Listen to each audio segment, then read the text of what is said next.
పెద్దపల్లి పార్లమెంట్లో మరి హైడ్రా ఉంటుందా డ్రామా ఉంటుందా అనేది మనం చూడాలి. మరి ఇక్కడ పెద్దపల్లిలా పెద్ద మనిషి నేనంటూ పెత్తనం చెలాయిస్తూ అక్రమంగా ఎన్నో కన్స్ట్రక్షన్లు కట్టి మరి ఈరోజు మరి వ్యాపారం కోసం మరి ముందుకు కొనసాగిస్తున్నాడు. అదేవిధంగా పెద్దపల్లిలా చెరువు భూములు కూడా కబ్జా చేయడం జరిగింది.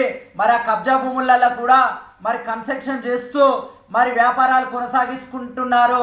ఇప్పటికైనా కానీ పెద్దపల్లి పార్లమెంటు మరి స్థానిక శాసనసభ్యులు కానీ అదేవిధంగా మన పెద్దపల్లి ఎంపీ కానీ అదేవిధంగా మరి ఈ పెద్దపల్లిలో వ్యాపారదారులందరూ కూడా ఈరోజు మరి వ్యాపారాలు కొనసాగించుకుంటున్నారు.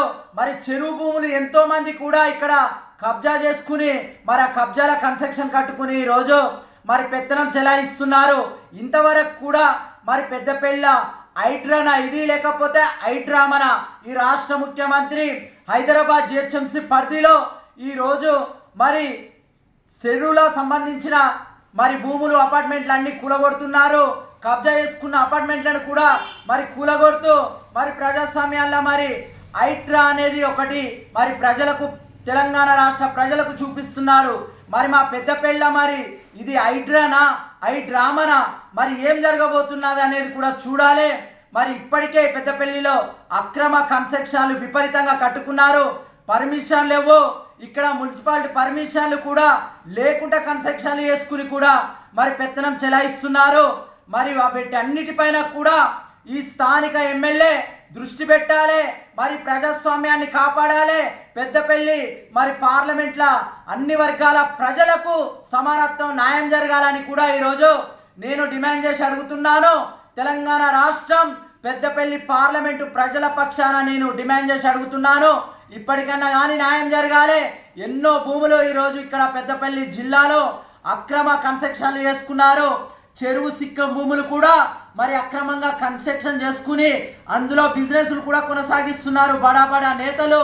ఈ పెద్దపల్లి పార్లమెంట్లో పెద్ద మనిషిని నేనే అంటూ పెత్తనం చెలాయించుకుంటూ మరి ఎన్నో హైడ్రామాలు ఇక్కడ మరి కూలగొట్టిస్తున్నారని చెప్పి అనడమే కానీ కూలిపోతలేవు, కూలగొడతలేరు.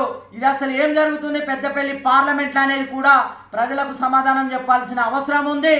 ఈరోజు పేద బిడ్డలు పేదరికంలో ఉన్నారు. ధనవంతుడు ఇంకా ధనవంతుడు అవుతున్నాడు. ధనవంతునికి ఇంకా దోచిపెడుతూ ఇంకా ధనవంతుని చేస్తున్నారు. ఇప్పటికైనా కానీ పెద్దపల్లి పార్లమెంట్లో సమానత్వం న్యాయం జరగాలని కూడా నేను డిమాండ్ చేసి అడుగుతున్నాను. ఈ హైడ్రామా అనేది పెద్దపల్లి కూడా విపరీతంగా జల్లడబట్టి మరి ఎక్కడెక్కడ అక్రమ కన్స్ట్రక్షన్లు ఉన్నాయి, ఎక్కడెక్కడ గవర్నమెంట్ చెరువు భూములు ఉన్నాయో ఎవరెవరు కబ్జా చేశారో అందరు కూడా బయటికి రావాలి. వారి యొక్క కన్స్ట్రక్షన్లను కూడా మరి హైడ్రా అనే దాంట్లో మరి నీలం చేస్తూ మరి కూలగొట్టడం కూడా జరగాలి. స్థానిక శాసనసభ్యులు కూడా చొరవ తీసుకుంటూ మరి ముందుకెళ్ళాలని కూడా నేను ఈరోజు ఈ ప్రభుత్వాన్ని డిమాండ్ చేసి అడుగుతున్నాను. ఇప్పటికైనా కానీ ఇది ఫస్ట్ విడతలో మరి భారీ వర్షాలతోని పెద్దపల్లి పార్లమెంట్లో మరి ఎంతోమంది నిరుపేదల ఇండ్లు కూలిపోవడం జరిగింది. ఇంతవరకు కూడా వారికి నష్టపరిహారం కట్టించలే. అధికార యంత్రాంగం కూడా వచ్చి వారి స్పందించలే పేద ప్రజల దగ్గరికి వచ్చి. ఇప్పటికైనా కానీ స్థానిక ఎమ్మెల్యే కానీ ఎంపీ కానీ మంత్రి కానీ వెంటనే స్పందించాలి. మరి ఇంతవరకు కూడా పేద ప్రజల దగ్గరికి రాలే, పేద ప్రజల సమస్యలు తెలుసుకోలేదని అంటే ఇది ఎంత సిగ్గుచేటనే అంశం మీరు గమనించుకోవాలి. ఈ ప్రభుత్వం అధికారంలో ఉన్నది అని చెప్పి మీరు పెత్తనం చెలాయిస్తే అది కరెక్ట్ కాదు. ఇది ప్రజాస్వామ్యం. ప్రజలకు న్యాయం జరిగే రాక ప్రజలకు అన్యాయం జరిగితే ఊరుకోం. ఇది సెకండ్ విడతలో కూడా 2 రోజుల తుఫాను ఎనలేని వర్షం కురుస్తున్నా కానీ ఇంతవరకు అధికార యంత్రాంగం రాలేదు. మరి అదేవిధంగా స్థానిక ఎమ్మెల్యే కానీ ఎంపీ కానీ మంత్రి కానీ కూడా మరి పేద ప్రజల పక్షాన వచ్చి కూడా స్పందించలే అంటే ఇది సిగ్గుచేటైన అంశం. ఇక్కడ పెద్దపల్లి జిల్లాలో ఎంఆర్ఓ కానీ మరి మున్సిపాలిటీ కమిషనర్ కానీ మున్సిపాలిటీ చైర్మన్ కానీ ఎవ్వరు కూడా రాలేదని అంటే మరి ఎంత ప్రజలు ఇక్కడ మోసం చేస్తున్నారు అనేది ఈ పేద ప్రజలు కూడా గ్రహించుకుంటున్నారు. ఇప్పటికైనా కానీ ఈ అధికార యంత్రాంగం పేద ప్రజల పక్షాన మరి ఉండాలి, వచ్చి స్పందించాలని కూడా ఈరోజు నేను ఈ పెద్దపల్లి స్థానిక ఎంపీ ఏం చేస్తున్నాడని చెప్పి అడుగుతున్నాను. పేద ప్రజల్ని మోసం చేసి ఓట్లేయించుకుని గెలిచి మరి వెళ్ళి బిజినెస్లు కొనసాగించుకుంటున్నాడు. అతని బిజినెస్లు చూసుకుంటాడు కానీ పెద్దపల్లి పార్లమెంట్లో ప్రజలకు ఏమైనా కూడా పట్టించుకుంటలేడు అంటే ఇది సిగ్గుచేటైన అంశం.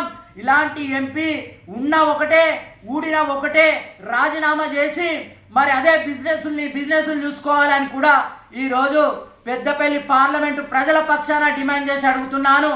ఎనలేని వర్షాలు కురుస్తున్నా కానీ పెద్దపల్లి పార్లమెంటు ప్రజలలో అందరూ అతలంకుతలమై ఇళ్లకు నీళ్ళొచ్చి వాళ్ళందరూ బాధపడుతున్నారు. వారి యొక్క నిత్యావసర సరుకులు తడవడం కూడా జరిగింది. ఇంతవరకు కూడా స్థానిక ఎమ్మెల్యే కానీ ఎంపీ కానీ కూడా పట్టించుకోలేడు అంటే ఎంత దురదృష్ట పాలన కొనసాగిస్తున్నారు పెద్దపల్లి పార్లమెంట్లో అనేది మీరందరూ కూడా గ్రహించుకుంటారే ప్రజలారా. ఇది మీకు సంబంధించిన మరి అంశం.